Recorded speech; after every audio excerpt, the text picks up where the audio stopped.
Olá pessoal, tudo bem? Então, como todos já me conhecem, eu sou a professora Ana Carla e nós vamos continuar trabalhando a disciplina de qualidade das águas. Como nós já trabalhamos em sala, a qualidade das águas é uma disciplina que busca enfatizar os parâmetros envolvidos com a qualidade das águas, ou seja, parâmetros naturais das águas, onde eu tenho características próprias físicas, químicas e biológicas, e também os parâmetros quando a água já foi utilizada, que são as águas residuárias. Além disso, ela é uma introdução à disciplina de tratamento das águas, onde nós vamos buscar melhorar águas já utilizadas ou águas residuárias. Bom, a qualidade das águas ela está relacionada com suas características próprias, ou seja, os seus parâmetros químicos, físicos e biológicos próprios. E aí nós temos a diferenciação do que são parâmetros químicos, físicos e biológicos. Lembrando, os parâmetros químicos sempre estão relacionados à composição química que está presente na água. A água ela é um composto por duas moléculas de hidrogênio e uma de oxigênio, ou seja, H2O. Entretanto, dentro desses materiais, dentro dessa água, podem haver outros compostos químicos, que são os parâmetros químicos dessa água. Então, quando nós falamos, por exemplo, em cloro, o cloro ele pode estar presente tanto por um processo de tratamento ou formando cloretos, características das águas duras, ou seja, características do ambiente onde essas águas estão, ou depositadas ou provenientes das suas nascentes. Então, no centro-oeste do Brasil, por exemplo, nós temos muitos problemas com dureza da água. A água costuma ser mais dura, que é aquela água com a característica que não faz muita espuma quando adicionados sabões, por exemplo, né? É a água onde as torneiras ficam brancas no seu entorno. Então, essas características são químicas da água. Além disso, elas podem ser compostas por ferro, por metais pesados, como eles são chamados, entre outros parâmetros. Além disso, nós temos as características físicas.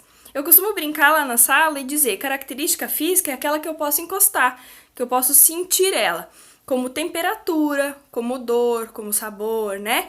Apesar de a gente não ter essas atividades feitas normalmente em sala, nós sabemos que elas existem. Além disso, nós temos as características biológicas da água, que é a presença de micro-organismos e de macro-organismos. Lembra lá da professora Selma, né? O que são os micro-organismos? São aqueles que eu não consigo ver a olho nu. Como também os macro-organismos, as algas, as cianobactérias, que em algumas proporções são possíveis visualização a olho nu. Características, elas podem ser próprias das águas ou podem ser adquiridas após a sua utilização.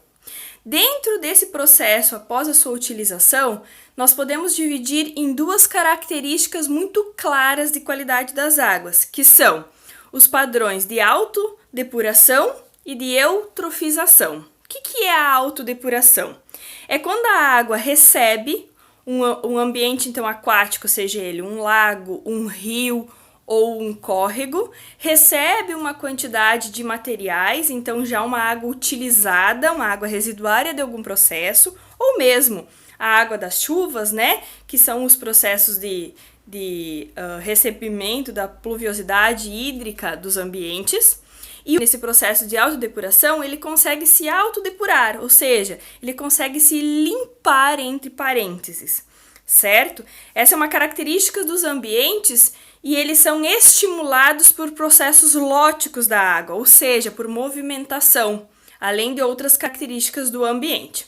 Outro exemplo são as águas que, por algum motivo, elas desaparecem. Então, temos nascente, depois elas desaparecem no meio do solo e voltam a emergir, fazendo com que eu tenha lagoas intermitentes e não perenes. Perenes são aquelas que ficam para sempre, intermitentes aquelas que aparecem e depois somem. Então, essas lagoas, elas acabam aparecendo em determinados períodos e depois elas desaparecem, entre parênteses, né? Porém, nós temos, por outro lado, quando o corpo hídrico não consegue se limpar, não consegue reagir à proposta que está vindo do ambiente, ou seja, que ela não é natural, né? Ela é antropogênica.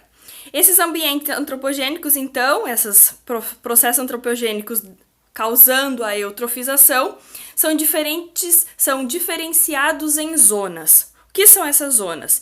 Eu tenho um local onde há esse lançamento, onde há uma exposição desses resíduos no ambiente aquático.